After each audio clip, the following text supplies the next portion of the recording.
Hello friends, welcome to movie centre. ఈరోజు మనం ఒక మామూలు డైరెక్టర్ గురించి మాట్లాడుకోపోవడం లేదు. Director is the captain of the ship అనే పదానికి ప్రాణం పోసిన ఒక లెజెండ్ గురించి మాట్లాడుకోబోతున్నాం. ఆయన సినిమాల్లో సామాన్యుడే కథానాయకుడు. మధ్యతరగతి జీవితాలే ఆయన కథా వస్తువులు.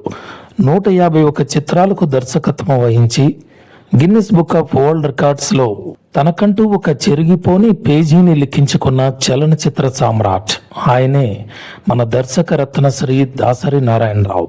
ఒక దర్శకుడు అంటే కేవలం 6 నెలలకో ఏడాదికో ఒక సినిమా తీయడం కాదు.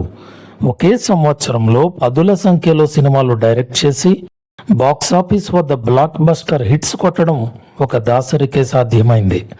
అందుకే ప్రతి ఏడాది ఆయన పుట్టినరోజైన మే 4ను తెలుగు చలనచిత్ర పరిశ్రమ డైరెక్టర్స్ డేగా జరుపుకుంటుంది. అసలు ఒక వడ్రంగి దుకాణంలో నెలకు రూపాయి జీవితానికి పనిచేసిన ఒక కుర్రాడు కోట్లు శాసించే ఇండస్ట్రీకి పెద్ద దిక్కు ఎలా అయ్యాడు తెలుసుకుందాం రండి. పశ్చిమ గోదావరి జిల్లా పాలకొల్లులో 1944 మే 4న సాయిరాజు మహాలక్ష్మి దంపతులకు జన్మించారు దాసరి నారాయణరావు. వీళ్ళది వ్యాపార కుటుంబం. కానీ ఒకసారి దీపావళికి పొగాకు గోడౌన్ కాలిపోవడంతో ఆస్తి మొత్తం ఆవిరైపోయింది. ఫీజు కట్టడానికి 3 పావలా కూడా లేకపోవడంతో 6వ తరగతిలో ఉన్న దాసరిని బడి మాన్పించి ఒక వడ్రంగి దుకాణంలో పనికి పెట్టారు. అక్కడ ఆయన జీతం నెలకు కేవలం 1 రూపాయి. కానీ చదువుపై ఉన్న ఆసక్తితో ఒక మాస్టారి సాయంతో మళ్లీ బడికి వెళ్లారు. కాలేజీ రోజుల్లోనే నాటకాల పిచ్చి పట్టుకుంది. ఆ ఫ్యాషన్ ఆయన్ని హైదరాబాద్ తీసుకొచ్చింది. ముందుగా నాటక రచయితగా, నటుడిగా, కో డైరెక్టర్గా అనేక కష్టాలు పడ్డారు దాసరి. అప్పుడే ప్రతాపాట్స్ రాఘవ్ గారు దాసరికి దర్శకుడిగా తొలి అవకాశం ఇచ్చారు. అదే తాతా మనవుడు. 1972లో వచ్చిన ఈ సినిమా అప్పట్లో ఎన్టీఆర్, ఏఎన్ఆర్ లాంటి ఉద్దండుల సినిమాలకు ధీటుగా ఆడి సంచలనం సృష్టించింది. ఆ సినిమా బ్లాక్ బస్టర్ కావడంతో వెనక్కి తిరిగి చూసుకునే అవసరం దాసరికి రాలేదు. దాసరి ఎప్పుడూ స్టార్ల వెంట పరుగులు తీయలేదు. కథే స్టార్గా ఎంతో మంది స్టార్స్ ను తయారు చేశారు. ఎన్టీఆర్, ఏఎన్ఆర్ లాంటి స్టార్స్ తో సినిమాలు తీయడమే కాదు, వారి వయసుకు తగ్గట్లు పాత్రలను డిజైన్ చేసి ఇండస్ట్రీ హిట్స్ ఇచ్చిన ఘనత దాసరిది. ఎన్టీఆర్ తో తండ్రి కొడుకుల సెంటిమెంట్ ను జోడించి దాసరి తీసిన సర్దార్ పాపారాయుడు భారీ విజయం సాధించింది. ఇక బొబ్బిలి పులి గురించి ఎంత చెప్పినా తక్కువే. ఈ సినిమాలో ఎన్టీఆర్ చెప్పిన కోర్టు సీన్ డైలాగ్స్ తెలుగు సినిమా చరిత్రలోనే ఒక మైలురాయి. ఎన్టీఆర్ రాజకీయాల్లోకి రావడానికి ఈ చిత్రాలు ఎంతగానో ఉపయోగపడ్డాయి. అలాగే తన అభిమాన నటుడు అక్కినేని నాగేశ్వరరావుకు ప్రేమాభిషేకం రూపంలో ఆల్ టైమ్ ఇండస్ట్రీ హిట్ ఇచ్చారు దాసరి.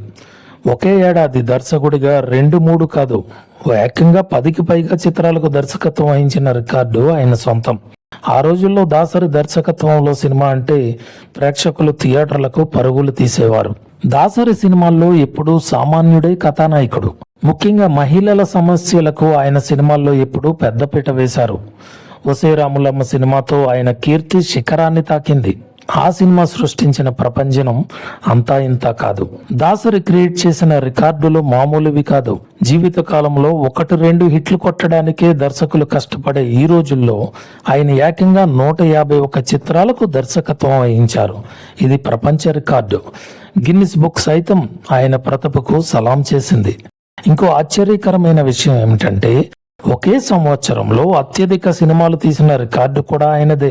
రోజుకు 3 షిఫ్టులు, ఒకే రోజు 3 వేరు సినిమాలకు పనిచేసిన అద్భుతమైన వర్కింగ్ స్టైల్ దాయింది.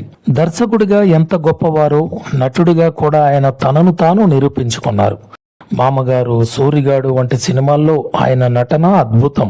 నటుడిగాను నంది అవార్డు సొంతం చేసుకున్న ఏకైక దర్శకుడు బహుశా ఆయనే కావచ్చు. తన 44 ఏళ్ల కెరీర్ లో 151 చిత్రాలకు దర్శకత్వం, 54 సినిమాల నిర్మాణం, 250 చిత్రాలకు సంభాషణలు, ఇవి కేవలం అంకెలు కావు, ఆయన అలుపెరగని శ్రమకు నిదర్శనాలు. ఈ అరుదైన ఘనత ప్రపంచంలో మరే దర్శకుడికి లేదు. కేవలం సినిమా రంగమే కాదు, జర్నలిస్టుగా, డిస్ట్రిబ్యూటర్గా, కేంద్ర మంత్రిగా ఇలా బహుముఖ ప్రజ్ఞాశాలిగా వెలుగొందారు దాసరి.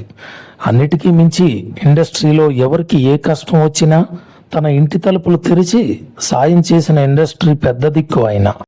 అందరూ ఆయన్ని ప్రేమగా గురువు గారు అని పిలుచుకునేవారు.